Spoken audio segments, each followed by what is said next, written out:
توجہ میری طرف، ادھر میری طرف غور کرو. بھولا ہوا سبق مجھے یاد دلا دیا. فاروق اعظم کو کوئی طاقت نہیں روک سکتی سوائے رب کے قرآن کے. کیا خیال ہے؟ صحابہ کو عظمت قرآن کا یہ نقطہ اس رنگ میں سمجھ آیا. صحابہ کے نام لیواؤ، آئیے صحابہ کا مزاج اپنائیے. جہاں قرآن کا مسئلہ آئے وہاں سر جھکا دو، وہاں گھٹنے ٹیک دو. قرآن کے مد مقابل آنا مسلمان کا شیوا، ایماندار کا شیوا نہیں ہو سکتا. قرآن مسئلہ جو بھی پیش کر دے، تفصیل میں نہیں جانا چاہتا، اس کے سامنے سر جھکا دینا یہ اصل قرآن کی عظمت ہے.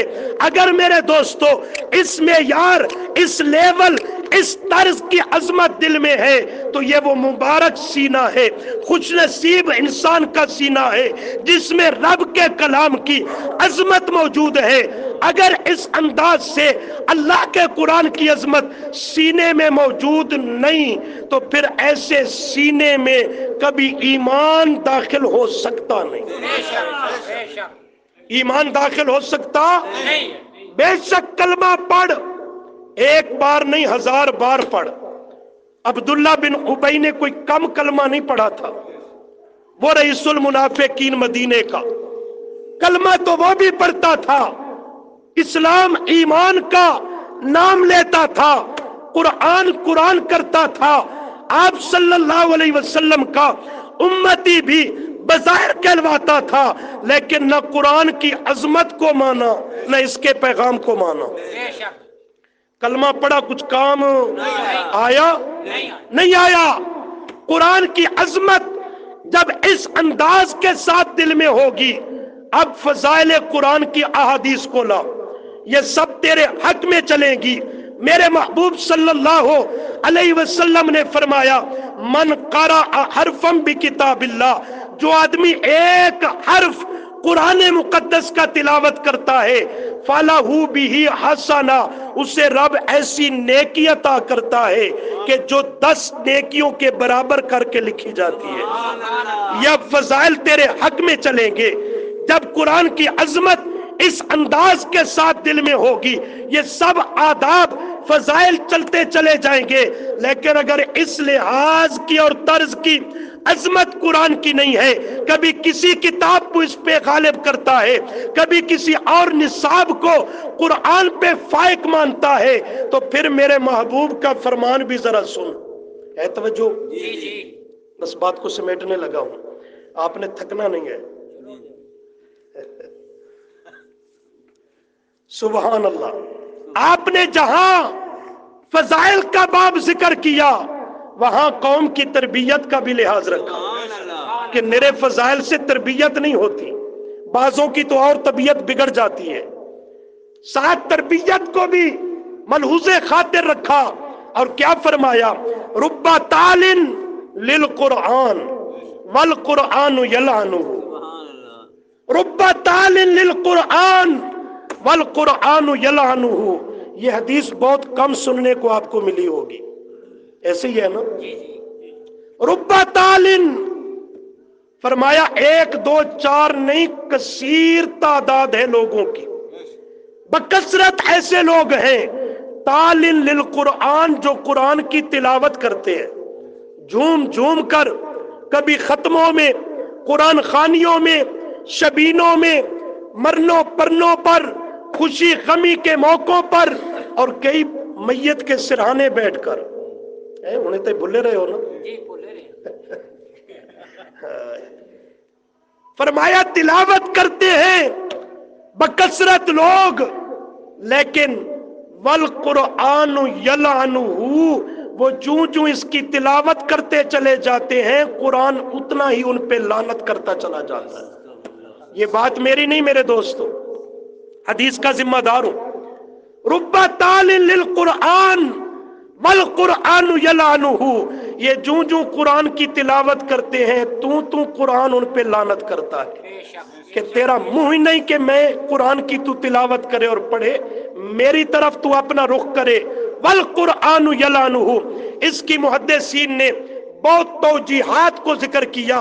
لمبی چوڑی محدثین شارحین نے ابحاث کو ذکر کیا، لیکن مکدی چکدی گل، خلاصے تے نتیجے دی گل، کون وہ محروم القسمت ہے؟ پڑھتا قرآن ہے بجائے رحمت کے ملتی لعنت ہے۔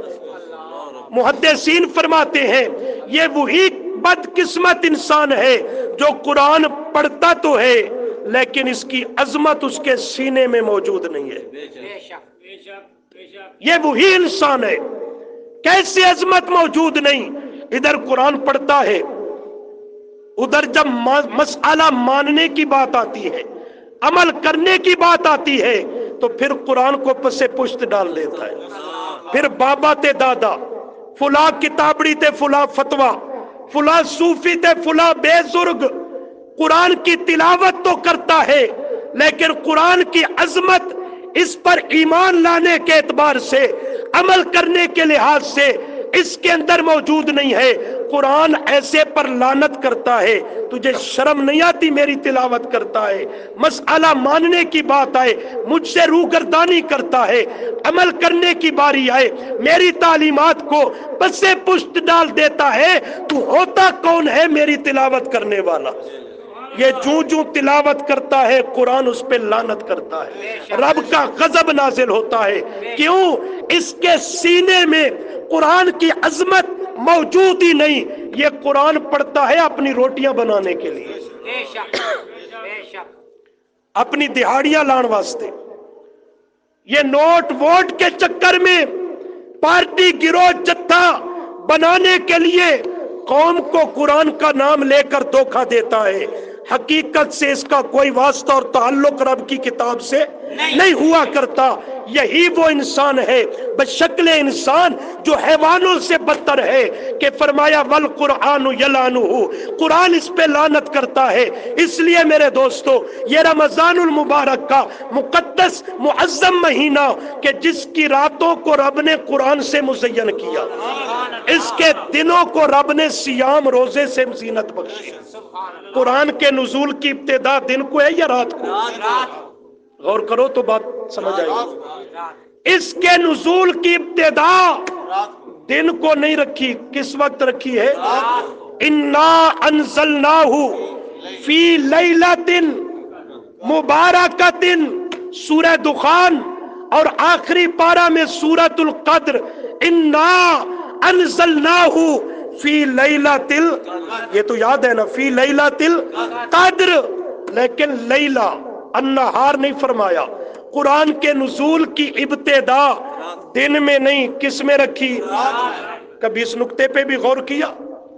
دن کو کیوں نہیں نازل فرمایا، رات کو کیوں؟ مفسرین نے یہ نقطہ ذکر کیا ہے اور بڑا محظوظ کرنے والا نقطہ ہے۔ فرماتے ہیں اس کے نزول کی ابتدا رات کو اس لیے رکھی کہ دن تو ویسے بھی روشن ہوتا ہے، دن تو ویسے بھی روشن ہے، دن تو ویسے بھی آسمان دنیا کے نور، سورج کی نورانیت روشنی کے ذریعے منور کر دیا گیا ہے۔ قرآن کو رب نے نور فرمایا، انزلنا الیکم نورا مبینا، یہ نور بن کے اترا، رات کو اترا۔ کیوں؟ فرمایا دن تو ویسے بھی روشن اور منور ہے، رات کو نازل کر کے کائنات کو یہ پتہ دے دیا کہ اب کائنات سے اندھیرا، تاریکی، ظلمت، خواب و کفر کی صورت میں ہو، شرک کی صورت میں ہو، بدعات کی صورت میں ہو، جہالت کی صورت میں ہو، اکابر پرستی کی صورت میں ہو، گھوڑے تازیہ تابوت کی پرستش کی صورت میں ہو، کسی قبر حجر کی پوجا اور پرستش کی صورت میں ہو، ہر قسم کا ظاہری ظلمت اور تاریکی ہو یا باطنی ظلمت اور تاریکی ہو، اس کے دور کرنے کے لیے میں رب عرشوں سے نور نازل کر رہا ہوں، عرشوں سے نور نازل کر رہا ہوں۔ اس کے ساتھ جڑتے جاؤ گے تمہارے ظاہری اندھیرے بھی دور کرتا جائے گا اور دلوں کی تاریک اور اندھیری کوٹھڑیوں کو بھی روشن کرتا چلا جائے گا، ظاہری آنکھیں بھی دے گا اور دل کی بینائی بھی عطا کرے گا۔ دل کا بینا کر دے گا۔ اصل اندھا وہ ہے جو دل کا اندھا ہے، اصل اندھا وہ ہے جسے ظاہری آنکھوں کی بینائی نہیں ملی، وہ حقیقتاً اندھا نہیں ہے، اس لیے کہ اسے اس کا ثمرہ قیامت کے دن بہت بڑھ کر ملنے والا ہے۔ اصل اندھا اور نابینا وہ ہے دنیا و آخرت میں، من کانا فی ہذہ اعمی فہو فی الآخرۃ اعمی۔ اصل اندھا وہ ہے جو دنیا میں قرآن سے اندھا بن جاتا ہے، جو قرآن سے دنیا میں اندھا بن جاتا ہے وہ دنیا کا بھی حقیقی اندھا ہے، قیامت کے دن بھی اندھا ہے۔ جو اس سے جڑ جاتا ہے رب اسے دل کی بینائی عطا کرتا ہے، اور دل کی بینائی کی دوسری تعبیر حدیث کے مطابق ہے حکمت۔ توجہ ہے آپ کی؟ دل کی بینائی اس کی تعبیر میرے محبوب صلی اللہ علیہ وسلم کے فرمان کے مطابق ہے حکمت۔ اور حکمت یہ دنیا کے حکیموں والی نہیں، حکمت کا معنی ہے دین کا فہم صحیح، دین کا فہم، دین کی صحیح سمجھ۔ کیا معنی؟ کہ وہ انسان کسی مکتب اور مدرسے میں پڑھا ہوا نہیں ہوگا، کسی معلم اور مدرس کے سامنے اس نے زانوے تلمذ شاگردی کو اختیار نہیں کیا ہوگا، لیکن اللہ کریم کا یہ اس پہ خاص فضل ہوتا ہے۔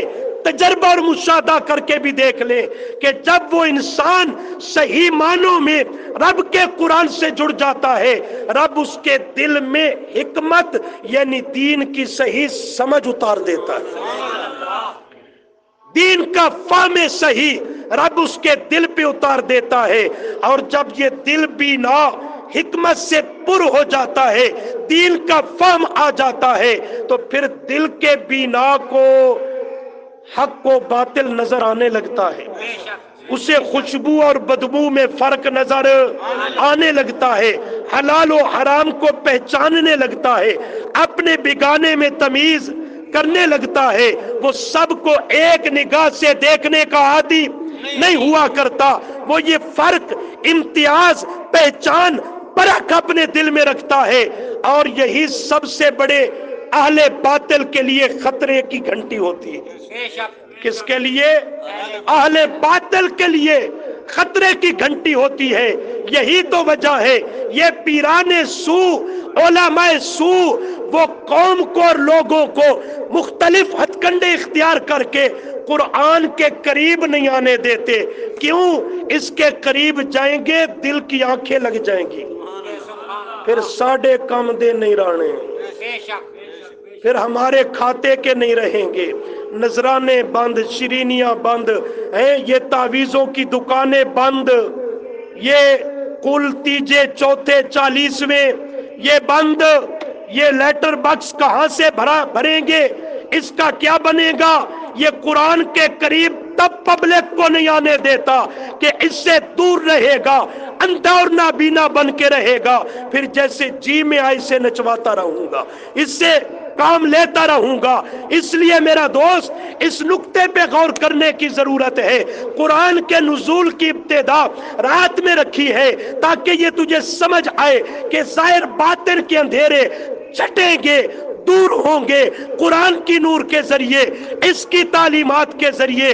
اور اللہ نے اس کے نزول کی ابتدا رات میں رکھی، امت کے اندر اسی چیز کا لحاظ رکھا گیا۔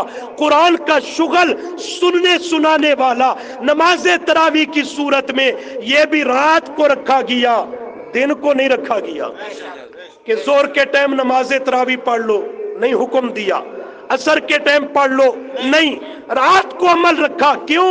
اس نزول کی ابتدا کی اس لحاظ کے اوپر رات کو اس کے قیام اور اہتمام، سننے سنانے کا حکم اور پیغام دیا۔ تو اللہ کریم نے اس ماہ مقدس کی راتوں کو قرآن سے زینت بخشی ہے اور اس کے دنوں کو روزے سے زینت بخشی ہے۔ روزہ ہماری زبان کا لفظ ہے، عربی میں اسے کہتے ہیں الصیام۔ کیا کہتے ہیں؟ یا ایھا الذین آمنوا کتب علیکم الصیام، ایمان والو، کتبہ اے فریضہ، تم پہ فرض کیا گیا سیام بے معنی روزہ، اس کے دن کو اس سے مزین کیا، اور نماز تراویح میں قرآن کریم سننے سنانے والوں اس مشق کروانے سے مقصود بھی یہی قرآن کی عظمت کا سمجھانا ہے کہ تمہارے دلوں میں بار بار قرآن سننے سے، سنانے سے، اس کے ساتھ جڑنے سے قرآن کی عظمت تمہارے دلوں میں گھر کر جائے، تمہارے دلوں میں اتر جائے۔ اور عظمت یہ بناوٹی نہیں، صحیح معنوں میں عظمت کہ جہاں قرآن کا پیغام آ جائے وہاں کسی چیز کو اس کے مقابل قبول ہے۔ توجہ آپ کی جاگ رہے ہو؟ اے تمہید مکی تو خیر نال تقریر شروع کر دیں انشاءاللہ۔ عرض کر رہا ہوں، اول قرآن کی عظمت کو سمجھ، اور قرآن کی عظمت کے بعد اس کے پیغام کو سمجھ۔ توجہ میری طرف، اس کے پیغام کو سمجھ۔ قرآن کہتا کیا ہے، اس میں مسئلہ کیا بیان ہوا؟ یاد رکھیں میرے دوستو، مسائل بے شمار ہیں، ان گنت ہیں، بے حد و حساب ہیں۔ صرف سورہ بقرہ میں 2000 سے زائد قرآن نے مسائل بیان کر دیے، لیکن سب کا مخدوم مسئلہ، سب کا مخدوم مسئلہ، سب کا مقتدا امام مطبوع مسئلہ، جسے مفسرین مقصود اصلی سے تعبیر کرتے ہیں، قرآن کا وہ ایک ہی مسئلہ ہے، اور وہ ہے التوحید الخالص۔ التوحید الخالص، خالص رب کی توحید کا مسئلہ، یہ اصل قرآن کا مقصودی پیغام ہے۔ یہ پورے قرآن کا خلاصہ، نچوڑ، مغز، یہ توحید خالص، رب کی وحدانیت کا مسئلہ ہے۔ اور یہ صرف قرآن کا نہیں، تمام آسمانی کتابوں کا، کتب سماویہ کا مقصودی پیغام، الاصل الاصول، یہی مسئلہ لا الہ الا اللہ ہے۔ اور تمام انبیاء کی بعثت کا اولین مسئلہ وہ بھی یہی مسئلہ لا الہ الا اللہ ہے۔ اللہ کریم فرماتے ہیں وما ارسلنا من قبلک من رسول الا نوحی الیہ انہ لا الہ الا انا فاعبدون۔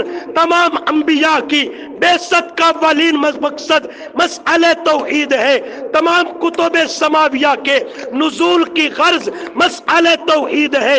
ھذا ذکر من معی و ذکر من قبلی، جو مجھ پہ نصیحت نامہ ذکر نازل ہوا، جو مجھ سے پہلے انبیاء پر مختلف کتابیں، صحیفے، ہدایت نامے نازل ہوئے، سب کا ایک ہی مقصودی پیغام ہے لا الہ الا اللہ۔ اور اسی طرح میرے دوستو، اس کائنات کی بنا، وجہ کائنات، وہ بھی یہی مسئلہ ہے لا الہ الا اللہ۔ سورۃ الطلاق کا آخر دیکھیے، فرمایا اللہ الذی خلق سبع سماوات ومن الارض مثلہن۔ اللہ وہ شان عظمت والی ذات ہے جس نے 7 آسمان بنائے۔ کیا بنائے؟ توجہ میری طرف، کیا بنائے؟ 7 آسمان بنائے۔ وَمِنَ الْأَرْضِ مِثْلَهُنْ، پھر مثل ان آسمانوں کے زمینیں بھی 7 بنائیں۔ یہ 7 آسمان، 7 زمینیں، 7 اور 7 ہو گئے 14۔ اسے کہتے ہو 14 طبق کی کائنات۔ اسے کیا کہتے ہو؟ 14 طبق کی کائنات یہ میرے رب نے بنائی، اور بنائی فی 6 ایام، فی 6 کتنے؟ 6 دنوں کی مقدار۔ جزاک اللہ، جت گئے ہو نا۔ 6 دنوں کی مقدار میں آسمان و زمین، اس کائنات کو میرے رب نے بنایا اور وجود بخشا۔ کتنے؟ 6 دنوں کی۔ یہ مقدار کا لفظ کیوں ایڈ کیا؟ اس لیے کہ دن کا تعین اور تعلق سورج سے ہے، رات کے آنے جانے سے ہے۔ جب اللہ نے آسمانوں کو بنایا، زمینوں کو بنایا، کائنات کو بنایا، اس وقت رات دن کا تصور، سورج ابھی تک پیدا ہی نہیں ہوا تھا۔ بنایا ہی نہیں گیا تھا، تو اس لیے 6 دنوں میں نہیں، 6 دنوں کی مقدار میں کہ جتنا عرصہ دورانیہ 6 دنوں کا بنتا ہے، اتنے ہی عرصے اور وقت میں اللہ نے کائنات کو بنایا، ایک پل میں نہیں 6 دنوں کی ایک پل میں نہیں 6 دنوں کی مقدار میں بنایا۔ آسمان و زمین اس کائنات کو بنانے کے بعد یہ پوری کائنات مثل کمرے کے مکان کے بنائی، یہ تیار ہو گئی۔ اب اس کے اندر مکینوں کی ضرورت ہے، اس کے اندر کس کی ضرورت ہے؟ نواں نو لے آیا کہ دہیں بدعت دا مریض تا نہیں ہے سپیکر بھی؟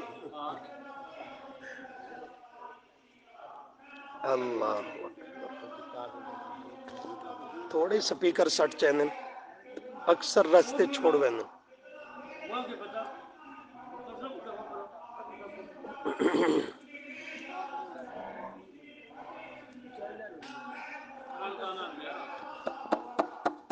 اچھا چلو چھوڑ دو، کوئی بات نہیں، بس آخری جملہ سنیے، بات کو کلوز کر دو۔ توجہ میری طرف، شکیل واپس آ جاؤ، بیٹھو، صرف آخری جملہ سنیے۔ میرا ذہن تھا کہ آج سحری اکٹھی کریں گے، لیکن تسا نہیں، تھوڑا سپیکر تھک گیا، ٹھیک ہے نا؟ وگرنہ میرا مزاج تھا کہ آج انشاءاللہ سحری تک چلتے جائیں گے، لیکن سنو میرے دوستو، فرمایا 7 آسمان 7 زمینوں کو رب نے بنایا، وجود بخشا، یہ مکان تیار ہو گیا۔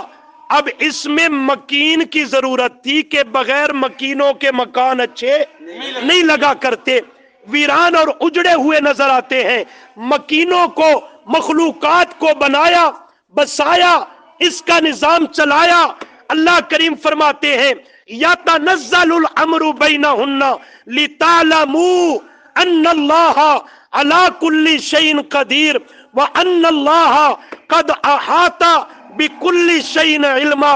تو سب توجہ میرے والے پاس سے، یَتَنَزَّلُ الْأَمْرُ بَيْنَهُنَّ، اللہ کریم فرماتے ہیں ہم نے اپنی قدرت کا کرنٹ چھوڑا، اپنا امر جاری کیا اس کائنات کے اندر۔ یہ پوری کائنات مثل مشینری کے تھی، اس کے اندر اپنی قدرت کا کرنٹ چھوڑا تو اس کی ہر چیز وہ اپنے اپنے کام میں متحرک ہو گئی، وہ چل پڑی اور کام کرنے لگی۔ سوال یہ ہے کہ یا اللہ اس کائنات کو بنایا کیوں؟ بنائے کائنات، وجہ کائنات کیا ہے؟ اللہ نے فرمایا لِتَعْلَمُوا، تاکہ تم جان لو، معلوم کر لو۔ کیا چیز؟ فرمایا 2 بنیادیں، ان اللہ علی کل شیء قدیر وان اللہ قد احاط بکل شیء علما، کہ ہر شے پر پوری پوری قدرت بھی چلتی ہے تو صرف کائنات کے رب کی چلتی ہے، اور ہر شے کا پورا پورا علم بھی ہے تو صرف کائنات کے رب کو ہے۔ اس لیے فرمایا قدرت بھی کامل صرف اللہ کی ہے، علم بھی کامل صرف اللہ کا ہے۔ اور میرے دوستو یہی معنی ہے الہ کا، جس کے قدرت بھی کامل ہو، علم بھی کامل ہو، اسی ذات کو الہ اور معبود کہا جاتا ہے۔ لا الہ الا اللہ، لا الہ الا اللہ، کیا معنی؟ نہیں کوئی الہ سوائے اللہ کے، معنی یہ ہے نہیں کوئی ما فوق الاسباب جاننے والا سوائے اللہ کے، نہیں کوئی ما فوق الاسباب کچھ کر سکنے والا سوائے اللہ کے، یہ الہ کا معنی ہے۔ تو یہ آیت بتا رہی ہے یہ کائنات کسی نبی کے لیے نہیں، ولی کے لیے نہیں، میرے محبوب صلی اللہ علیہ وسلم کے لیے نہیں، یہ کائنات بنائی ہے میرے رب نے تو صرف مسئلہ توحید کو سمجھانے کے لیے، التوحید الخالص، خالص توحید کا پتہ دینے کے لیے یہ کائنات اور اس کی ایک ایک چیز، ہر شے، ہر اس کا ذرہ اور تنکا وہ توحید خالص کے اوپر دلالت کرتا ہے۔ اس لیے میرے دوستو عرض یہ کر رہا ہوں، چلو چھوڑ دو، عرض یہ کر رہا ہوں کہ قرآن کا مقصود اصلی، مقصودی پیغام وہ ہے التوحید الخالص، کہ عبادت چلے گی، ہمہ قسم کی عبادت، خواہ وہ قولی ہو، بدنی ہو، مالی ہو، تو وہ عبادت صرف کس کی چلے گی؟ عبادت صرف کس کی چلے گی؟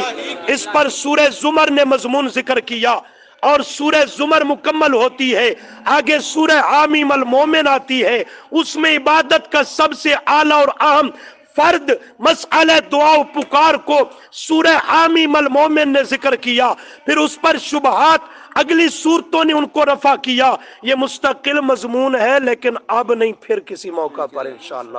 اللہ تعالی ہم سب کو کتاب و سنت کے مطابق درست عمل کرنے کی توفیق عطا فرمائیں۔